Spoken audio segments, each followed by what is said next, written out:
there comes a moment, it can be a quiet moment or even a loud moment. It can be gradual or even sudden.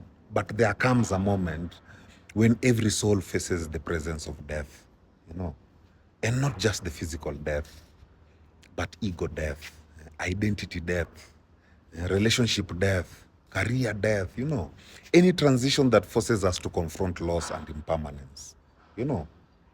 And in that shadow, fear always creeps in. Not just the fear of pain or even disappearance, but something deeper. The fear of disconnection.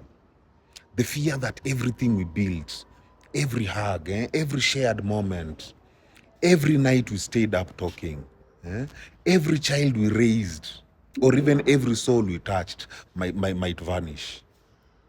And that fear feels unbearable until we remember what love really is.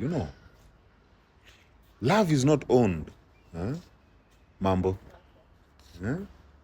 Love is experienced and carried. When we fear death, what we are really afraid of is losing our attachments.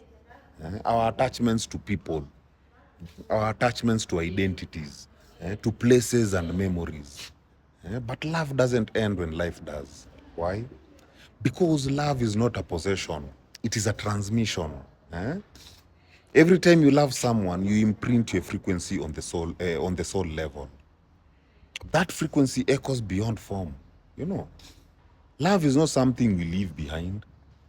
It is something we carry, and something that carries our spear.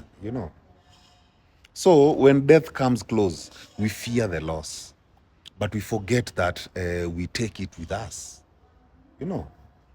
That every sacred connection, once rooted in love, becomes part of our eternal essence. Now, in that case, love is now the bridge between the realms.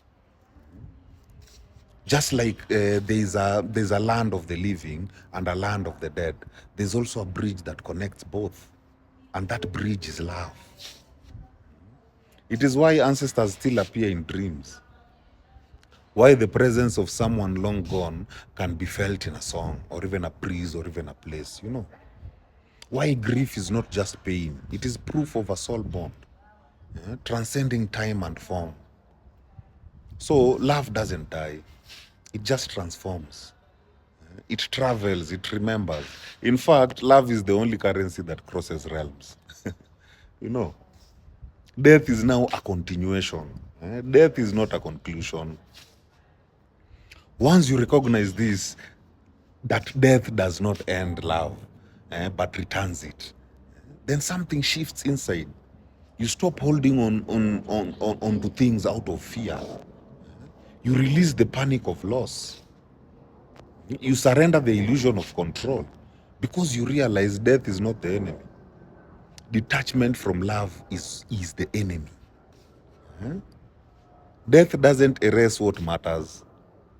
It completes it. It returns everything borrowed back to the source, including you. All the love you gave, all the love you received, all the love you missed, you forgave, you begged for, or even held in silence, none of it was wasted. None of it was in vain. It all becomes part of the divine love that we return to. And that is the source. We come from love, we journey through love, and in death, we return to it.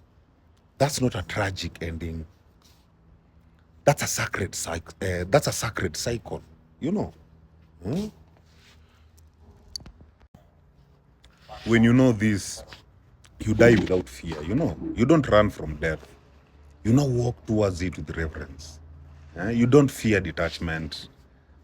You honor the journey of love through every form. And instead of grasping for permanence, you now become present in what matters most, which is connection, truth, and the moment. Death is not to be feared when life has been lived through love. And love cannot be lost because it is the thread between all worlds. There is the land of the living and there is the land of the dead. But the bridge is love. Always remember that. That bridge never breaks. And once you realize that, then you no longer walk with fear. You walk with grace, knowing that you carry everything that ever mattered with you into everything you will ever become. My people, heal. Heal.